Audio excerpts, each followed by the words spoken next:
Ay mga tropa, nakapagpalit na pala tayo ng beddings ng alaga natin. Yan, medyo malinis na yung ano natin. Yung area ng manukan natin mga tropa. Ayan, bago nung palit na ito mga tropa. Bala na yung manok magkalat. Kinalat-kalat ko naman ng konti. Pero manok na yung bala mga katropa. Ito na pala yung mga tropa, yung bagong sisiw natin. Dito ko na sila nilagay. Yan, mga native to mga tropa. Pero may nakahalo na 3 Rhode Island Red yan.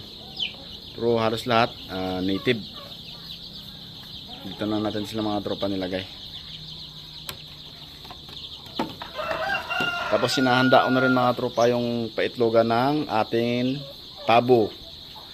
Kasi malapit na naman sila mangitlog. Kukuha pa ako ng tawag nito.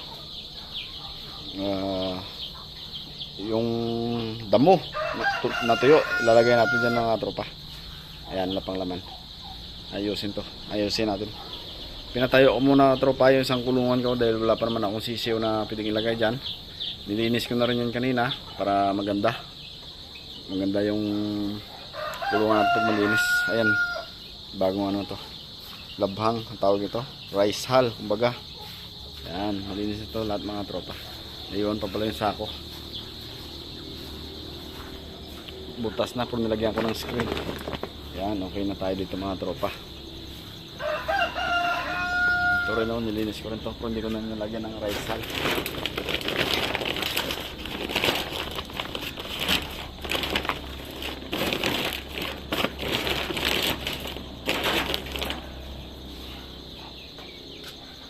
Yan. Bali, tinanggal na natin pala yung mga damo-damo dito mga tropa. Kaya medyo maganda na yung farm natin. Malinis na. O diba? Pero yung mga saging, tinadtad ko mga tropa. Hindi ko pa siya tinanggal. Pinakain ko muna sa snack sa ating mga alaga. Baka bukas ko na kunin yun. Pero importante dito, nalinis na natin ng konti. Gaya na sabi ko, konti lang. Sayang kasi yung ano, tinutuka kasi ito ng mga alaga natin na pabo at saka manok mga tropa. Ayun o. Yan, tinadtad ko na kanina. Tinutuka ng alaga natin. Yan. Yung ibang native ko, pinakawalan ko mga tropa, yung mga native ko. Nag-aaway pa. Yan. Ito mga native natin oh. Yan mga native. Pinakawalan ko. Tuwang-tuwa sila mga tropa oh. Dali naglagay rin tayo ng mga tubian dito mga tropa. Pinakawalan ko muna yung mga alaga natin. Pero naglagay ito yung tubian para pag gusto nilang uminom, makainom sila. Sa gabi, dyan sila matutulog. Yung iba na hybrid tsaka yung native, papasok dyan sila matutulog. Isasarado natin mamayang gabi. Ay mga tropa, kahit dahon tinutusik din ng pabo na eh. Kaya hindi ko pa kinuha, inintay ko talaga na matuyo. Yun o, kinakain nila yung dahon. Yan. Tapos yun o, mas maganda talaga karopa, may saging eh. Pero yun na yung last na 2 puno. Wala na, ubos na talaga. Pagkatapos nito, baka bukas tuyo na rin to, hindi na pwedeng kainin. Itatapon na natin buo para malinis. Yan. Isang pabo natin nandun sa labas oh. Doon yung dumaan sa kabilang pinto, lumipad doon, tapos lumipad ulit dyan. Dyan na ano, tapos lumabas dyan. Tapos gustong pumasok. Kita mo talaga trip ng pabo natin na alaga. Bilib ah, ang galing talaga ng pabo. Bahala ka dyan, dyan ka na matulog sa labas.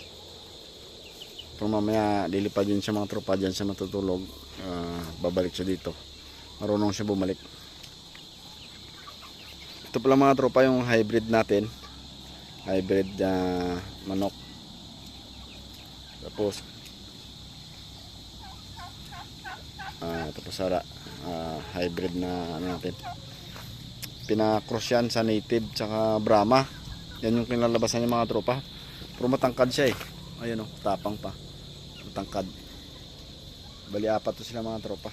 Ito isa, 2, 3, tapos yung isa 4.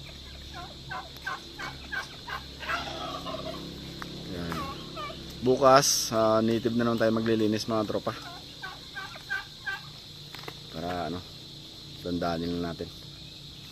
Pero importante nakapaglinis tayo dito, malinis na. Kuha na natin mga puong dahon. Ito mga bato-bato hindi ko na kinuha mga tropa para ano, para pag nag-ulan hindi siya ganun kaputik. Maganda rin ito mga tropa mga bato-bato. Ayan o, naka-decompose na ngayon yung banglong dahon. Sarap talaga pag malinis o, malinis na.